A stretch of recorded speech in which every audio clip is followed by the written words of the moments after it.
10년 전에 김한용은 전혀 생각하지 못했던 것이 있습니다. 전기차로 전환되는 확률은 100%입니다. 그냥 100%예요. 안녕하세요, 김한용입니다. 오늘의 모카는 특이하게 실제로 차를 가져와서 이렇게 살펴보도록 하겠습니다. 어째서 이렇게 가져왔냐면요, 요번에 MWC의 기아차가 나온대요. MWC 뭔지 혹시 아세요? 뭐 삼성에서 새로운 폰이 나왔다, LG에서 새로운 폰이 나왔다 라고 하면 보는 그거, 그 MWC에 이번에는 기아차가 나온다고 합니다. 기아차가 도대체 왜 MWC에 나오나 이상하잖아요. 기아차가 이제는 자동차 회사가 아니다 라는 거예요. 모바일 디바이스 회사다 라고 발표를 한다고요. 모바일 디바이스? 무슨 말이지? 기존까지의 기아차 10년과는 비교가 되지 않을 정도로 엄청난 변화를 앞으로 5년 동안에 한다고 하는데요. 제가 한번 이 기아차 10년 전의 K7 그리고 지금의 K7을 놓고서 비교해 보면서 앞으로의 기아차의 10년은 어떻게 변화될 것인지 예측을 해보려고 합니다.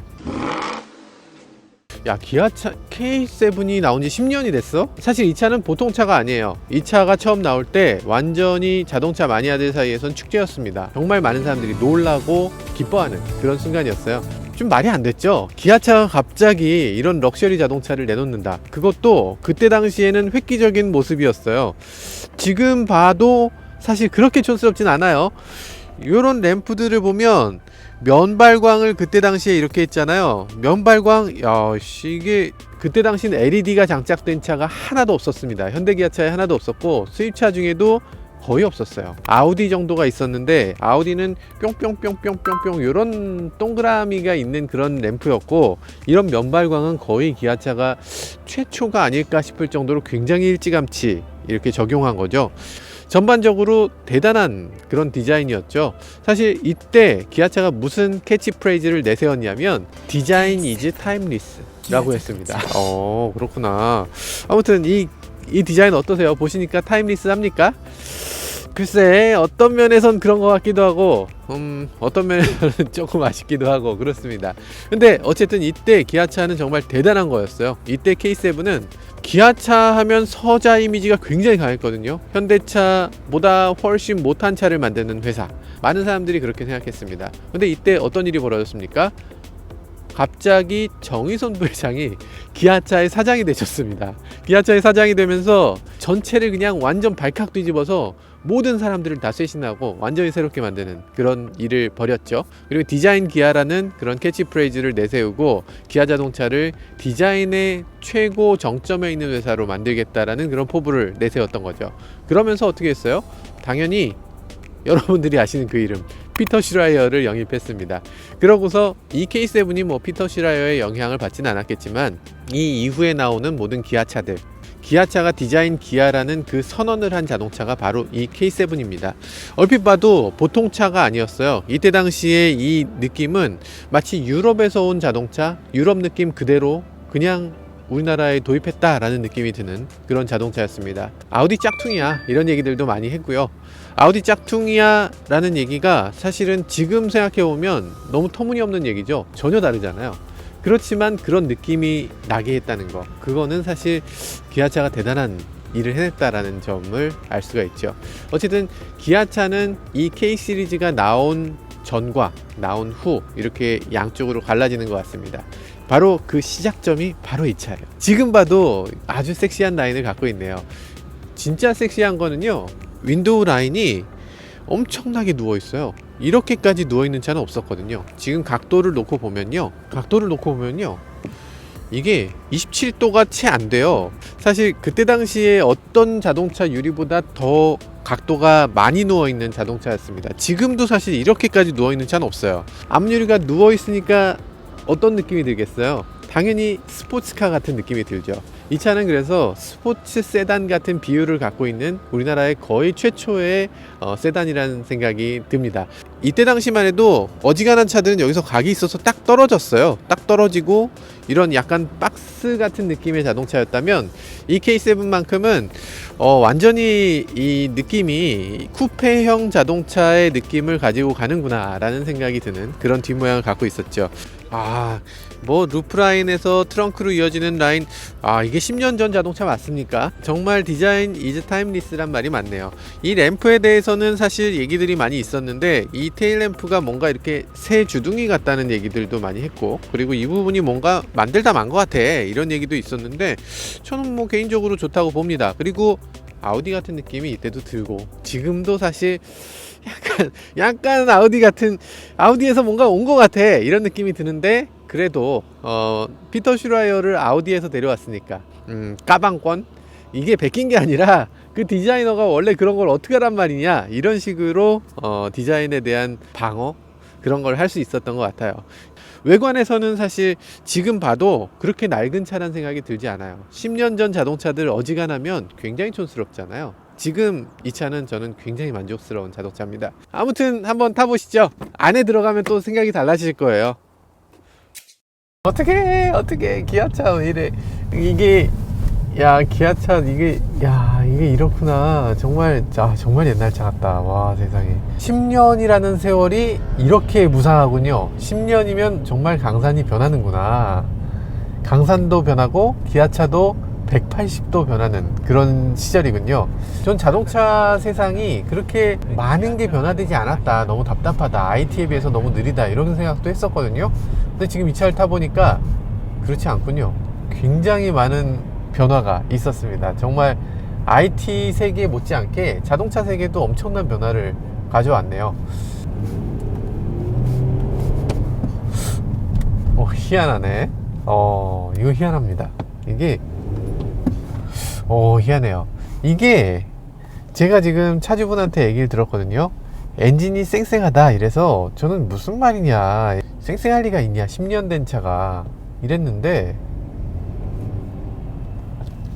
꽤 멀쩡합니다. 아까 엔진룸도 살짝 열어봤는데 엔진룸도 뭐 더럽긴 하지만 지저분하긴 해요. 여성 운전자분이 이렇게 보닛을 잘 열어보고 이런 스타일은 아니셔서 좀 지저분한 건 사실인데, 그걸 제외하고는 뭐 오일이 막 흘렀다거나 이런 것들이 없습니다. 굉장히 비교적 깔끔한 그런 모습을 보여줘요. 저도 10년 된 차를 갖고 있는데 제 차보다 지금 이 차가 더 뛰었거든요. 11만 7천 11만 7천. 많이도 타셨네. 엔진에 오일이 새지 않는 거, 이게 제가 가진 독일차는 사실 이 정도 되면 엔진에 뭔가 갈아야 될 것들이 굉장히 많이 생깁니다. 물론 점화 코일이나 이런 소모품 교체는 제때제때 해주셨다고 해요. 엔진 오일 교체도 제때제때 해주셨고, 그런 것들을 정비를 꾸준히 받았다는 거고요. 제 차는 정비를 꾸준히 받았지만 엔진이 제정상이 아닙니다. 뭔가 뭐 흘러나오고 있어요. 막 철철 흘러나와서 막 연기가 모락모락 피어나고 뭐 이런 상태입니다.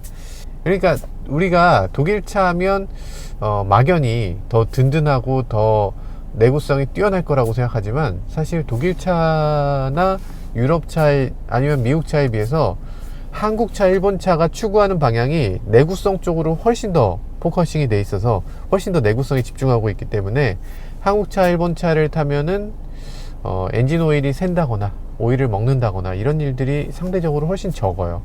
유럽차, 독일차들은 엔진 오일을 보충해 주는 게 너무나 당연하게 생각합니다. BMW, 뭐 메르세데스 이런 곳은 오일은 원래 좀 먹는 거 아니야? 이런 식으로 생각을 해요. 그래서 추구하는 방향이 다르기 때문에 엔진 내구성에 있어서는 굉장히 뛰어난 모습을 보여줍니다. 물론 자잘한 부분은 지금 뭐 말도 안 되는 부분이 있습니다. 지금 서스펜션이나 이런 것들 뭐 그때처럼 그렇게 좋지 않아요. 서스펜션 아주 형편없습니다. 뭔가 좀 이 안에 뭐 스타트 스톱 버튼 이런 거 막 까졌어, 막 엉망이에요. 그런데 적어도 엔진, 변속기만큼은 완전 든든하네요. 이 차 엔진은 2.7L 뮤 엔진인데요, 이때 당시의 뮤 엔진은 그랜저 TG, 그리고 이 차에 장착됐던 그런 엔진이죠. 그 전까지 갖고 있었던 2.4 델타 엔진이 있었는데 그걸 개량해서 나온 엔진, 생각보다 너무 좋은 엔진입니다. 그때 당시는 이렇게 좋은 건지 몰랐어요. 그런데 시간이 지나고 보니까 정말 좋은 엔진이었는데, 이거 되게 추억의, 이거 혹시 알고 계신가요? CD가 이 안에 놀랍게도 6개가 들어갑니다. 디스크 체인지? 이거 눌렀는데 디스크 체인지가 돼. 나 다음 곡으로 넘어가고 싶었던 거예요. 뮤트 버튼이 없어. 김건모 씨. 김건모 씨가 왜 나오세요? 세월의 장사가 없대. 나 진짜. 네, 그렇습니다. 지금 이거 여러분들 생소해서 무슨 얘기인지 모르실 수 있어. 옛날에는 CD 플레이어가 대부분이었고 MP3를 지원하는 CD롬을 집어넣어서 그 안에서 곡을 뭐 한 100곡씩 넣어서 막 듣고 막 이러던 시절이 있었어요. 근데 나중에 MP3도 그럼 없어질까요? MP3 없어집니다. 그건 100% 없어져요. 그러니까 모든 음악은 스트림으로 바뀔 거예요. 그럼 차에서 자동으로 스트리밍이 되는... 차에서 스트리밍 되죠. 당연하죠. 그건 너무 당연한 거예요. 지금 차에 스트리밍이 안 되는 게 말이 안 되는 거예요. 음악을 누가 지금 MP3를 폰에다 다운로드 받는 사람이 누가 있어요. 지금 자동차는 어쨌든 USB에 꽂아서 한다는 게 이게 말도 안 되는 거예요, 사실은. 그러면 폰을 그걸 연결해서 한다. 뭐 그것도 뭐 일시적으로는 뭐 말이 되지만, 나는 자동차에 오디오 기능이 있으려면 헤드 유닛이 그냥 없고 그냥 폰만 연결한다, 그거 아니잖아요. 헤드 유닛이 있으면 걔가 인터넷에 접속이 된다면, 적어도 그러면 그걸로 스트림을 해서 음악을 들어야죠. 이게 피터 슈라이어가 디자인한 거예요? 피터 슈라이어 디자인이라고 하기에는 조금 시간이 너무 짧았어요. 그러니까 디자인 기아라는 걸 내세우고 처음 만들어진 차긴 한데, 근데 피터 슈라이어가 여기에 관여했다고 하기에는 시간이 너무 짧아서 뭐 하더라도 마지막 조금 터치 이 정도를 할 수 있지 않았을까, 뭐 그런 생각이 듭니다. 근데 분명히 정의선 체제의 자동차죠. 그러니까 이 디자인 기아를 만들어낸 것이 바로 정의선, 지금은 부회장이고 그 당시 정의선 기아차 사장님께서 이런 차를 만들어야 한다 라고 해서 만들어지게 된 거죠. 기아의 특징 뭘로 삼을 것이냐, 디자인 기아라는 그 구호를 내놓고 파워 투 서프라이즈라고 요즘은 하고 있는데, 기아차만의 어떤 그런 놀라움을 선사하는 그런 기아차의 브랜드 가치를 세우고, 그리고 그 디자인에 대해서 중시하는 그런 자동차를 세단으로 만들어야 된다라는 그런 계획을 갖고서 만들어진 차죠. 그 첫 번째 차입니다. 이 차를 통해서 기아차가 앞으로 만들어질 그 로드맵들을 쫙 펼치게 된 거죠. 이 차 이후에 K5, 뭐 이후에 뭐 소렌토도 바뀌었고, 뭐 등등등, 스포티지 R, 소렌토 R, 뭐 이런 식으로 차들이 완전히 디자인 기아로서 다시 태어나게 되는 계기가 된 거죠. 핸들이 너무 이상해요. 핸들이 진짜 그랜저랑 K7이랑 이렇게 이때 당시 나온 차들이 핸들의 느낌이 너무 나빠요. 뭐 YF 소나타도 그렇고 너무 이상합니다. 그러니까 이게 욕 먹을만 하네요. 욕 먹을만 하네. 욕 먹을만 했네. 핸들을 꺾을 때 그냥 아무 느낌이 없어요. 피드백이 아예 없는, 정말 마치 장난감 자동차의 조이스틱을 조절하는 것 같은 그런 느낌으로 핸들이 돕니다. 요렇게 만들었었구나 생각해보니 기억이 난다. 그때 그래서 이거 문제 많다 이랬었던 기억이 나네요. 평소에 도로 다닐 때는 그냥 뭐 그런 대로 좀 어색하지만 뭐 이런 느낌이었어요. 근데 슬라롬 같은 걸 하면 슬라롬 하다 말고 갑자기 턱 하고 걸리는 그런 문제가 있었죠. 확 돌리면 갑자기 턱 이렇게 멈추는 그런 문제가 있었어요, 이 차가. 그리고 가속 페달 맵이 또 엄청 다른데, 이때 당시 현대 기아차는 이상하게 가속 페달 맵을 초반에 다 몰아 넣었어요. 그러니까 차를 처음에 딱 밟으면 쭉 튀어나가는 느낌이 있는 거죠. 차가 잘 나가네 뭐 이런 느낌을 주고 싶었던 것 같아요. 차가 되게 잘 나가는구나. 근데 그건 사실이 아니잖아요. 그건 그냥 느낌만 그런 거고, 그렇게 뿅 튀어나가니까 다루기가 너무 힘든 차가 됐죠. 그래서 이때 당시 그랜저나 K7을 타보면 좀 경박스럽다 이런 느낌이 드는 그런 세팅을 하고 있습니다. 빨리 저 차로 옮겨 타고 싶다 진짜. 10년의 이 격차는 정말 어떻게 할 수가 없구나. 아니 그건 아니고, 아니 꼭 다 나쁜 건 아니에요. 욕하려고 빌렸다긴, 그런 전혀 아니죠. 그냥 어쨌든 이것도 차주도 있기 때문에 차주님이 지금 이거 보실 거기 때문에 제가 뭐 굳이 변명을 하자면 어유 뭐 엔진은 쌩쌩합니다. 변속기도 쌩쌩하고. 오 세상에. 사실 이 차만 놓고 봤을 때는 잘 몰랐어요. 그냥 K7 그냥 K7이지 이랬는데 이걸 같이 놓고 보니까 격세지감. 와 정말 상전벽해. 와 뭐라고 해야 되니? 임전무퇴? 야 세상에. 예 엄청난 변화입니다. 잘 모를 수 있어요. 근데 저기서부터 여기까지 왔다고 생각하니까 10년 사이에 이렇게 많이 변할 수가 있어? 제가 재밌게 생각하는 부분은 이 부분이에요. 이 부분 아주 재밌습니다. 이게 사실 저 윈도우 라인하고 거의 똑같이 생겼거든요. 거의 똑같잖아요. 그죠? 똑같다고 생각되시죠? 그쵸? 근데 예전에는 여기서 잘라졌어요. 여기서 이렇게 잘라져서 사실 여기 벤트 글래스가 하나 들어갔었죠. 근데 이제 벤트 글래스 대신에 이 뒤로 약간 눈속임 같은 거죠. 조금 더 길게 해서 여기 쿼터 글래스를 이 앞쪽하고 그냥 하나로 보이게끔 하니까 이 윈도우 라인이 훨씬 더 길어 보이고 차가 더 길고 멋있게 보이는 겁니다. 사실 요런 약간 재미있는 요소들 이런 것들을 보는 것도 아주 관전 포인트인 것 같아요. 정말 멋있게 변했고 정말 길게 더 길고 우아하게 변했는데 한번 직접 시승을 통해서 살펴보도록 하죠. 너무 기분이 좋아지네 진짜. 인테리어가 뭐 모든 게 더 좋은 거 이건 뭐 말할 필요도 없죠. 사실 세월의 그 무상함을 다시금 느끼게 합니다. 정말 세월을 이길 수 있는 건 아무것도 없구나 이런 생각을 갖게 해요. 정말 탁월한 건 페달, 브레이크, 안정감 이 정말 아주 사소한 정말 아주 작은 것까지도 다 뛰어나요. 뭐 하나 뛰어나지 않은 게 없습니다. 다 이렇게까지 훌륭했어? 이렇게까지 10년 차이가 이렇게까지 큰 거였어? 정말 놀라울 정도입니다. 정말 놀랄 정도예요. 그냥 이 차만 봤을 때는 이런 느낌이 안 들었는데 저 차에서 이 차로 오니까 모든 게 새롭게 보입니다. 정말 대단하네요. 10년 전에 김한용은 전혀 생각하지 못했던 것이 있습니다. 10년 후에 K7을 타면서 제가 크루즈 컨트롤을 작동시키고 손발을 떼고 운전하게 될 거라는 사실 말이죠.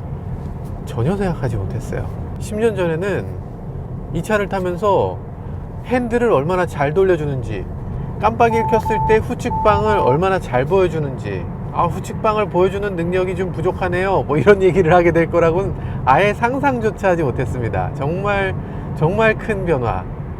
어떤 식으로 차를 평가해야 되는가에 대한 그 혼란기, 그런 것들을 느끼게 됩니다. 자동차가 크루즈 컨트롤이 너무 잘 돼요, 너무 안 돼요, 뭐 이런 식으로 차를 평가하는 시절이 올 거라고는 저 때의 김한용은 상상도 못했죠.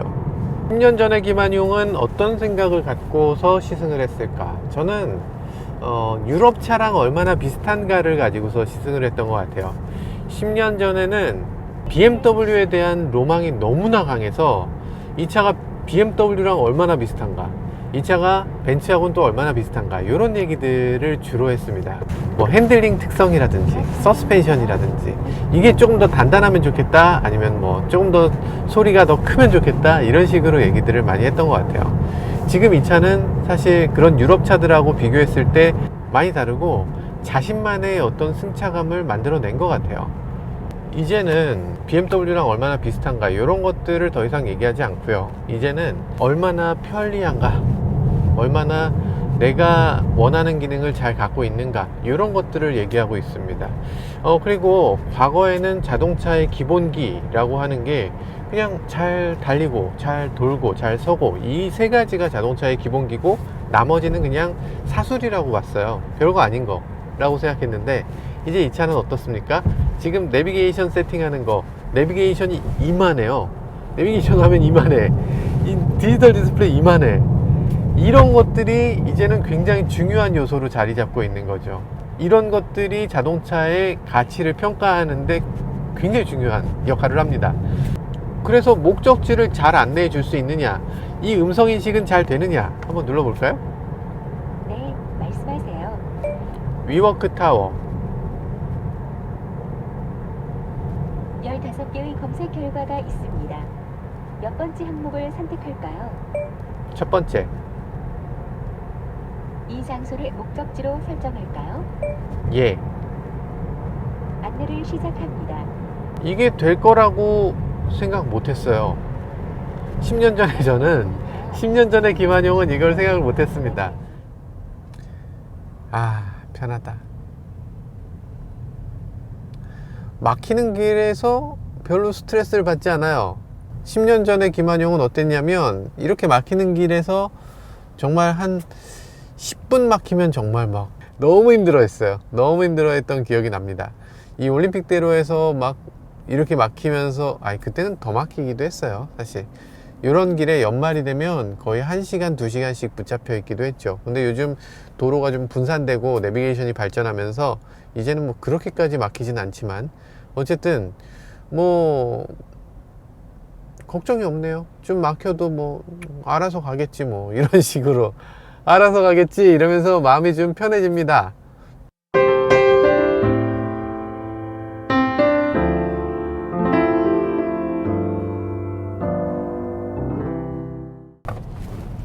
네, 가만 보면 기아차는 현대차보다 훨씬 젊은 브랜드입니다. 뭐 우리나라에서는 뭐 현대차나 기아차 둘 다 굉장히 좀 오래된 브랜드지만 해외에서 기아차는 새롭게 등장하는, 혜성같이 등장한 그런 SUV에 미리 준비되어 있는 것 같은 회사입니다. 그러다 보니까 기아차에 대한 감정이 해외에서 우리나라보다 더 좋은 걸 느낄 수가 있는데요.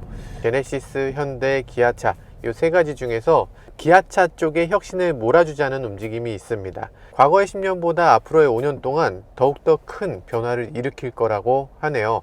어떤 식으로 변화될 것인가 이런 걸 살펴보지 않을 수가 없죠. 기아차가 MWC에서 내놓는다는 계획은 아직 명확하게 밝혀져 있진 않아요. 그렇지만 어느 정도는 예측이 가능합니다. 그렇기 때문에 저희가 MWC는 취재를 하려고 해요. 기아차가 그럼 어디로 갈 것인가 그 얘기를 해봐야 될 텐데요. 설마 산으로 가나요? 아니 물론 산으로 안 가. 산으로 가는 게 아니고 신형 K5 보고 그 리모컨 갖고 눌러보면 차가 이렇게 앞으로 갔다 뒤로 갔다 하잖아요. 그런 것들 보면 뭐가 느껴지세요? 지금 이 차 보면 뭐가 느껴지세요? 이전에 있었던 K5, K7들하고 완전히 생각하는 방식이 바뀐 겁니다. 기존의 K5, K7은 어떤 느낌이었냐면 자동차였어요. 철저한 자동차. 자동차에서 IT는 굉장히 불경스러운 거, 장난감 같은 그런 기능을 자동차에 넣는다는 거, 그건 조잡해 이렇게 느꼈던 시절입니다. 그런데 지금의 K7을 보면 옛날 같으면 상상도 못할 그런 IT적인 기술을 가득 집어넣어 놨어요. 옛날의 자동차는 IT가 추가되면 될수록 그 차가 잔고장이 많아지고 나중에 그 차를 중고로 팔거나 아니면 10년, 20년 후에 그 차의 가치는 형편없이 떨어질 거라고 예상했어요. 옛날에는 불경스럽게 여겼던 이런 IT 기기들이 이제 이렇게 적극적으로 사용되는 걸 보면 앞으로는 자동차들이 IT 기기가 되겠네, 이런 것들은 누가 말해주지 않아도 너무나 분명하게 예상 가능한 그런 범위 안에 들어 있습니다. 그래서 지금 이 차를 보면 누구나 느끼시겠지만 자율주행 위주로 완전히 전환을 할 겁니다. 기아차는 결국 자율주행 회사가 될 거예요. 그건 너무 당연합니다. 자율주행으로 움직이는 차를 앞으로 굉장히 빠른 시일 내로 만들 거고요. 자율주행 지금 레벨 2.5라고 얘기하는 수준의 자율주행은 뭐 내년에 나옵니다. 그건 뭐 너무 당연한 거예요. 깜빡이를 켜면 제가 핸들을 돌리지 않아도 자동으로 들어가는 거, 이런 거 정도는 금방 나오지 않을까 생각되고요. 또 하나의 축은 파워트레인이겠죠. 이 파워트레인을 기존까지는 가솔린, 디젤 엔진의 기반 회사였다면 이제는 더 이상 가솔린, 디젤의 회사가 아닙니다. 다음번 파워트레인은 분명히, 정말 분명히 전기차 파워트레인으로 바뀔 거예요. 많은 분들이 오해하고 계신 게 있어요.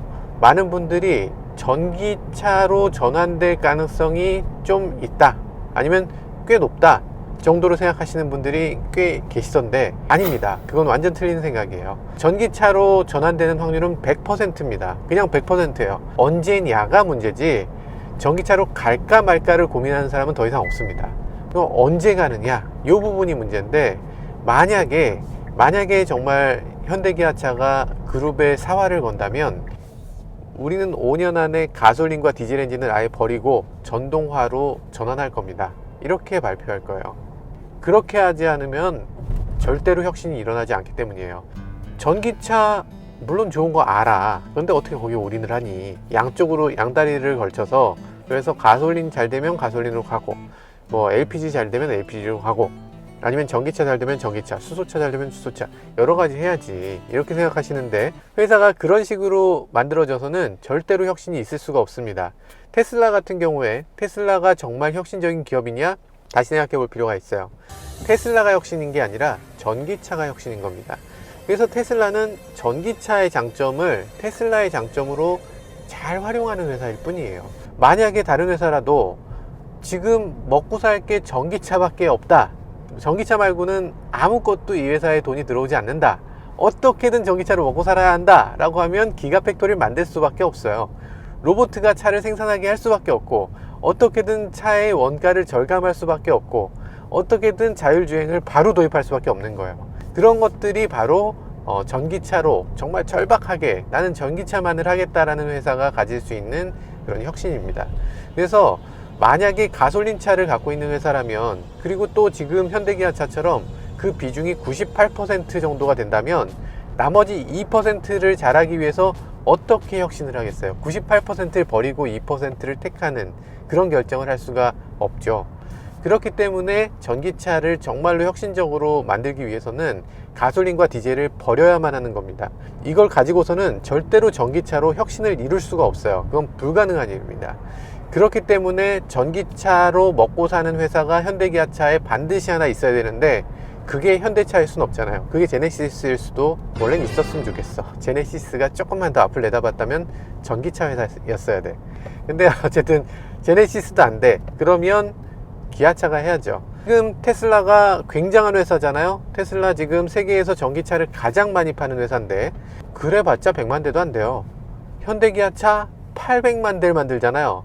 기아차 300만 대 만드는데, 이 기아차가 우리 이제부터 전기차 회사로 완전 탈바꿈합니다. 가솔린차, 디젤차 다 버립니다 라고 했을 때 그 가치는 어마어마한 거겠죠. 그 바잉 파워, 그 배터리의 구매량, 생산량, 야, 그거는 기아차가 10년 동안 해온 것보다 훨씬 더 큰 가치를, 훨씬 더 큰 미래를 만들어낼 수 있는 그런 결정적인, 정말 큰, 정말 10년 대계를 책임지는 그런 결정이 될 수 있을 거라는 생각이 듭니다. 물론 기아차가 5년 안에 우리 디젤, 가솔린 다 없앱니다. 이건 있을 수가 없는 일이죠. 아마도 이번 MWC에서 발표하는 내용은 제가 예상컨대 전기차 파워트레인을 전 차종에 적용하겠습니다. 2030년까지 10년 안에 뭐 이렇게 하겠죠. 그러니까 하이브리드가 없는 차는 안 만들겠다, 모두 다 하이브리드라도 달겠다, 이런 얘기가 아마 이번에 나올 것 같습니다. 제가 워낙 급진적이어서 그런지 몰라도 그렇게 해서는 답이 없습니다. 점점 페이드아웃 돼 버리는 거죠. 모든 자동차 회사들이 그걸 알고 있습니다. 지금 정말 여러분들에게는 절대 얘기하지 않지만, 모든 자동차 회사들은 가솔린 자동차, 디젤 자동차가 서서히 사라져 버리게 된다는 사실을 알고 있어요. 그렇지 않은 것처럼 행동할 뿐이지 모두가 다 그 사실을 알고 있습니다.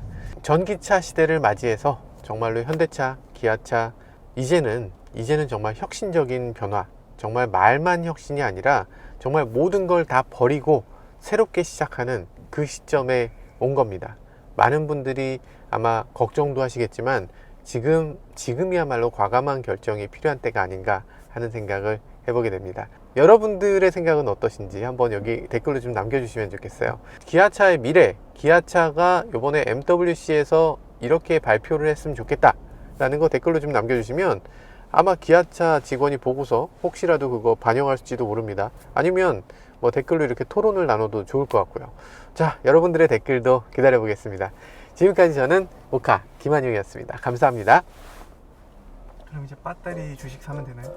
배터리 주식, 기아차가 배터리 회사가 될 겁니다. 그러니까 내가 바라게, 내 생각에 나중에 봤더니 뭐 아닌데요, 뭐 택도 없는 소리 왜 하셨어요, 이럴 수 있는데, 기아차가 배터리 회사가 될걸, 배터리 직접 만들걸, 자체 생산할걸요. 기아차가 배터리를 자체 생산을 하고 말 겁니다. 이번에 MWC에서 그 얘기가 나올 거라고 상상을 하고 있어요. 그게 사실 아무 정보도 없어. 지금 아무 정보도 없는데 이게 사실 MWC면 나가는 것 자체가 얼마나 의미 있는 일이에요. 얼마나 이 자동차가 아니라 이게 모빌리티라는 거예요. 모바일 디바이스라는 거예요, 지금. 그러니까 이게 모빌리티 기업으로 기아차가 변화된다라는 걸 선언하는 것 같은 거죠.